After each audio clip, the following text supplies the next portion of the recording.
Assalamualaikum warahmatullahi wabarakatuh. Selamat datang lagi di channelnya My Project. Di video ini saya akan unboxing dan review sebuah TV LED yang saya beli di toko online. Kalau dilihat di sini labelnya, kalian sudah tahu ya di mana saya belinya.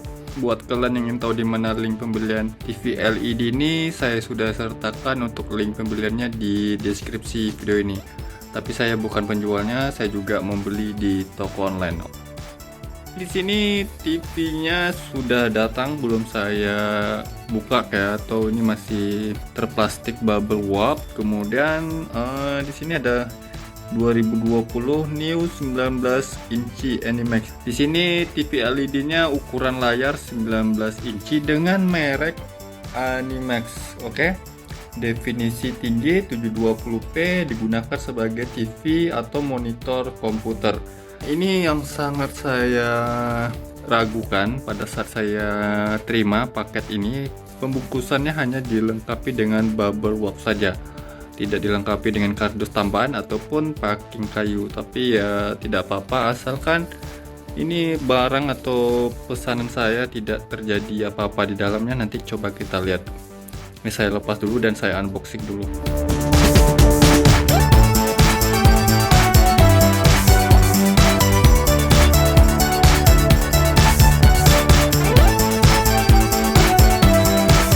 Oke, jadi plastik bubble-nya sudah saya lepas. Kemudian ini merek TV-nya Animax ya, 19 inci. Di sini ada spesifikasinya yang tertulis. Untuk voltasenya itu AC 110 sampai 240 volt, 50 per 60 Hz. Aspek rasionya itu 16:10, high resolusi. Kontras rasionya 3000:1. Oke, nice. Di sini ada input function, VGA konektor, low standby power, power konsumsinya 10 sampai 35 watt. Oke, cukup kecil ya dengan daya segitu. Karena TV-nya pun tidak besar-besar amat ya, hanya 19 inci. Ini saya lepas dulu. Oke, di dalamnya tidak terjadi apa-apa, cuman ini yang bagian ini sampai pecah ya. Saya ambil dulu yang ini kelengkapannya. Sini kelengkapan ada ini ya, bracket kakinya, kaki-kakinya nih. Ini satu, ada dua, kemudian ada juga di sini remote-nya. Ini, oke, jadi remote-nya seperti ini, cukup simpel. Ini kalau nggak salah seperti desainnya merek Kuka ya, lihat TV yang pernah saya review yang mereknya Kuka. Ini sama persis untuk desain remote-nya. Apakah sudah dilengkapi baterai? Belum. Jadi saya harus beli lagi baterai A3 untuk menggunakan remote-nya. Oke, jadi ini ada buku instruksi manual, kemudian ada skrupnya juga, ada garansinya juga, buku petunjuk dan kartu garansinya. Oke, untuk lengkapannya lengkap seperti TV-TV biasa. Langsung saja saya ambil TV-nya. Oh, ini nggak terlalu ringan-ringan amat ya, agak berat. Oke, jadi TV-nya sudah saya pasangkan kaki-kakinya ya. Ini sudah saya pasang kaki-kakinya dan sudah saya letakkan di meja. Ini di atasnya ada TV Kuka 40D 5A yang pernah saya review 2 tahun yang lalu, sampai sekarang masih bagus-bagus saja. Kalian lihat, ini 42 inci, ini 19 inci, perbedaannya sangat jauh sekali ya. Oke. Ini untuk pemasangan kaki-kakinya dia dipatkan menggunakan skrup ya, menggunakan skrup. Kemudian modelnya seperti ini, dia vertikal seperti ini ya. Belakangnya, desain belakangnya seperti ini, ada beberapa kisi-kisi pembuangan anginnya atau hawa panasnya. Kemudian di sini juga dilengkapi dengan skrup bracketnya. Kalau ini untuk konsumsi dayanya di bawah 35 watt. Kemudian di sini ini adalah untuk colokan listrik, ini ya, colokan listrik. Kemudian walaupun sini ada colokan listrik, ini bisa dicolok ke DC 12 volt ya. Ini ada soket jack DC-nya, ini ada jack DC-nya yang seperti ini. Jadi ini bisa digunakan ke aki 12 volt atau ke mobil ya, dengan DC 12 volt. Konsumsi daya pun nggak terlalu banyak, di bawah 35 watt. Nanti coba kita lihat wattnya. Kemudian di sampingnya lagi ada untuk VGA atau PC VGA. Lalu ada slot 1 HDMI, cuma satu saja. Kemudian ada video in ya. Ini input masuknya, bukan output ya. Lalu di sini ada PC audio, kemudian ada earphone-nya. Ini earphone. Ada slot USB dan slot antena di sini. Jadi cuma itu saja. Di samping ini nggak ada apa-apa, cuma di sini ada slot kosong, dikosongin slotnya. Cukup aneh juga ya. Dan sampingnya lagi di sini ada untuk tombol fisiknya. Di tombol fisik ini ada power, channel, volume, kemudian menu dan input. Jadi dia untuk tombol fisiknya di bagian kanan sini. Di bagian bawahnya ada ini penangkap sinyal atau LED pada remote-nya ya.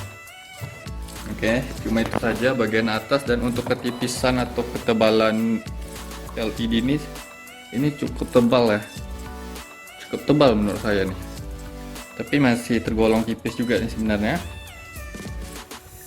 Oke, di bagian depan, nah kalau terduduk dengan penyangga kakinya dia seperti ini. Kemudian bagian sini ada sedikit baret-baret ya. Tadi tidak dilengkapi dengan plastik pembungkus pelindung LCD-nya. Cukup disayangkan, tapi masih terlihat oke dan tidak ada yang pecah. Sini ada mebelnya. Ini saya geletak dulu ya. Oke, ini kalau ngelepasinnya harus hati-hati, kalau nggak LCD-nya ngikut nih. Oke, ini udah ngelepas.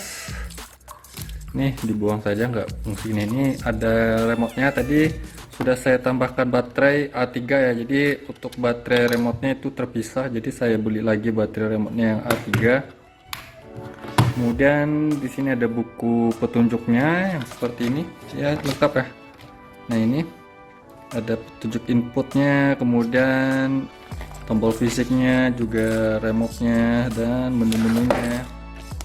Ada untuk spesifikasinya, konsumsi daya standby-nya 0,5 watt. Oke, cuma itu saja di buku petunjuknya. Kemudian ini ada kartu garansinya ya. Ini ada kartu garansinya, tapi belum diisi. Jadi saya nggak tahu nih ada garansi atau enggak. Ini saya beli di toko online ya, seharga 720.000, cukup murah ya, di bawah 1 juta dengan layar 19 inci dengan merek Animax ini. Kurang ya materialnya, atau tidak terlalu kokoh juga, namun mengingat harganya juga nggak mahal. Oke, sekarang saya coba dulu colokkan ke listrik.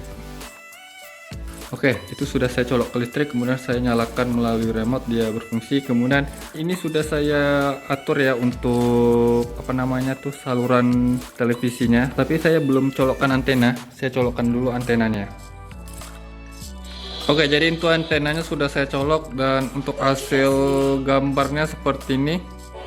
Cukup bagus menurut saya untuk pengambilan sinyal televisinya. Saya pun nggak bisa lama-lama, nanti takutnya upload ya. Jadi ini saya skip lagi. Untuk kualitas pengambilan sinyal televisi ini cukup bagus di daerah saya ini atau di rumah saya ini, di bagian tepi kota ya. Kalau dibanding dengan TV LED Kuka yang ini, kayaknya 11-12 saja sih untuk penangkapan sinyal televisinya ya. Oke, jadi ini untuk menyalakan TV-nya, untuk melihat siaran televisi mungkin nggak bisa lama-lama. Saya next saja ke mode USB ya. Saya akan pasang USB di sini. Ini saya ubah modenya ke mode USB, tapi USB belum saya colok. Untuk ininya, wattnya kita bisa lihat di sini 17,7 watt ya. Ya, ini nggak sampai 20 watt. Tadi saya perhatikan paling mentok-mentoknya 20 wattan, tidak sampai 30 watt juga. Ini jadi konsumsi dayanya memang di bawah 35 watt. Jadi saya coba untuk mode USB-nya yang sudah saya colok di belakang televisi ini. Untuk tampilan USB-nya ini sangat sama dengan TV LED Kuka yang ada ini ya. Ini sama persis ya dengan TV LED Kuka. Kalian bisa lihat untuk desainnya. Saya coba untuk nyalakan dulu musiknya. Ini saya pilih bagian musik. Oke, jadi saya coba nyalakan musiknya, bagaimana hasil suaranya. Oke, volume saya besarin.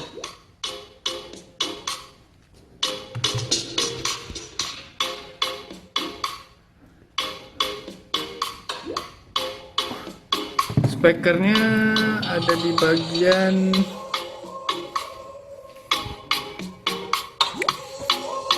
jadi speakernya ada di sini nih, kiri kanan nih, di bagian belakang.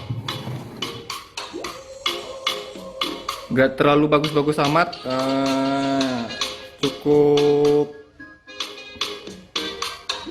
nggak bagus sekali ya suara speakernya. Untuk output audionya pun ini nggak ada, jadi untuk penambahan speaker portable atau untuk menggunakan speaker aktif juga bingung untuk mencolokkan ke TV ini gimana ya. Oke, sebenarnya TV ini saya akan fungsikan untuk monitor laptop. Apakah ini rekomendasi untuk dicolokkan ke laptop? Saya akan coba colokan ya.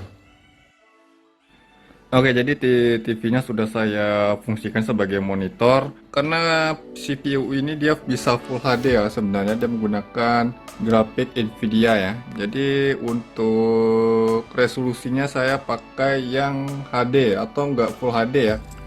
Sebenarnya ini bisa Full HD speknya.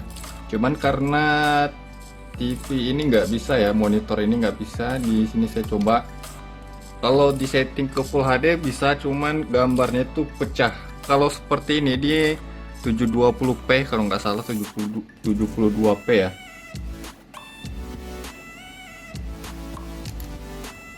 Oke, di sini resolusi yang saya gunakan 71360 kali 768. Kalau saya ubah ke Full HD, seperti ini. Oh, bukan di sini ya, yang resolusian saya ubah ke Full HD ya di sini. Saya apply. Nah, kalau Full HD dia untuk gambarnya itu nggak bagus hasilnya, agak ngeblur. Kemudian yang bagian sini ngilang. Di sini ngilang tampilannya. Ini close-nya hilang. Jadi nggak bisa saya pakai Full HD. Nah, seperti ini hasilnya. Memang masih terlihat jelas, namun dia ngeblur ya. Kalau saya perhatikan di sini langsung ya, kalau di video nggak kelihatan sih ngeblurnya. Ini ngeblur nih sebenarnya, dan ketajaman gambarnya nggak tajam.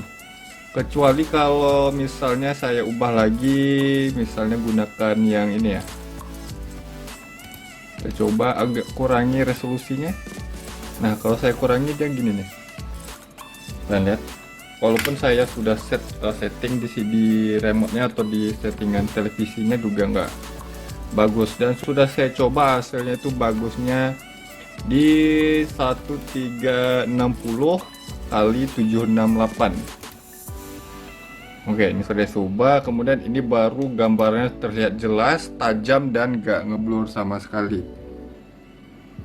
Untuk hasil cahayanya ini terlalu agak terang ya, tapi di sini kita bisa set atau setting lagi. Saya coba setting ya. Setting, pilih menu, kemudian mode gambar, pemakai, kecerahan bisa kita atur. Nah, seperti ini. Ini enggak terlalu cerah, tapi kalau misalnya kurang kecerahannya kita bisa tambahkan lagi hingga cerah. Nah, ini saya cerahkan lagi. Oke, cuman kalau saya pakai setting di bawah 50, di atas 40. Contohnya seperti ini ya. 47. Oke. Jadi di televisinya juga bisa kita setting. Kalau di settingan pada CPU-nya atau komputernya nggak terlalu efeknya ke settingan televisinya. Jadi ini untuk monitor komputer ya.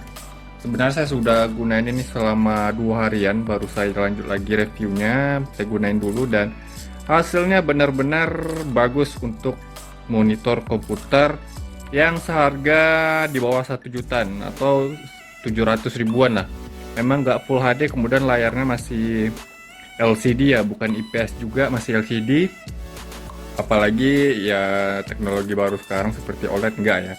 Kalau untuk sebagai browsing dan Ya, pemakaian komputer pada umumnya bukan untuk ngedit atau main game, ini nggak bisa direkomendasikan sekali ya. Ya kalau misalnya game-game biasa juga bisa sih, atau ngedit video atau foto bisa juga, cuman nggak maksimal hasilnya karena untuk warnanya ini agak kurang ya, warna pada LCD-nya agak kurang, padahal ini CPU-nya sudah mendukung untuk perangkat-perangkat kerasnya, jadi seperti itu.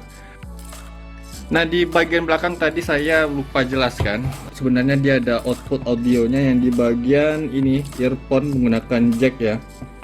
Soket jack di sini ada untuk earphone, PC audio atau earphone yang untuk seperti ini, seperti colokan handset handphone. Jadi bisa nih.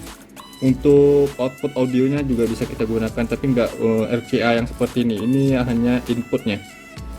Dan di sini saya menggunakan dari CPU ke monitor ini menggunakan HDMI ya, bukan VGA.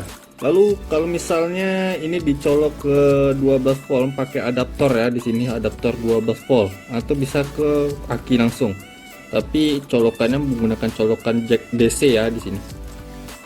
Nah, seperti itu. Untuk suaranya juga nggak terlalu bagus-bagus amat, cuman kalau misal menggunakan komputer lebih bagus kita menggunakan speaker eksternal ya, lebih bagus lagi. Dan kalau saya menggunakannya selama 2 hari ini cukup puas, walaupun nggak terlalu bagus hasil warna dan resolusinya, tapi ya sudah oke lah untuk memiliki monitor murah meriah. Saya coba buka atau tampilkan sebuah wallpaper atau gambar ya, hasilnya seperti ini. Kalau agak jauh kira-kira 1 meteran itu pixelnya nggak kelihatan ya, tapi kalau misalnya mendekat di sini kelihatan, agak kelihatan pixelnya. Cuman kalau kita gunain monitor ya nggak mungkin sedekat itu ya, pasti di jarak lebih dari 1 meter.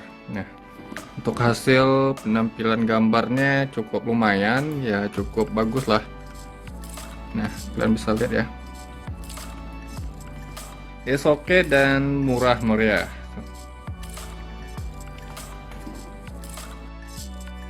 Kalau misalnya kita nampilin buat video ya, saya coba. Ini saya buka YouTube saya. Nah, itu kalian dengar ya, untuk hasil suara speakernya ya.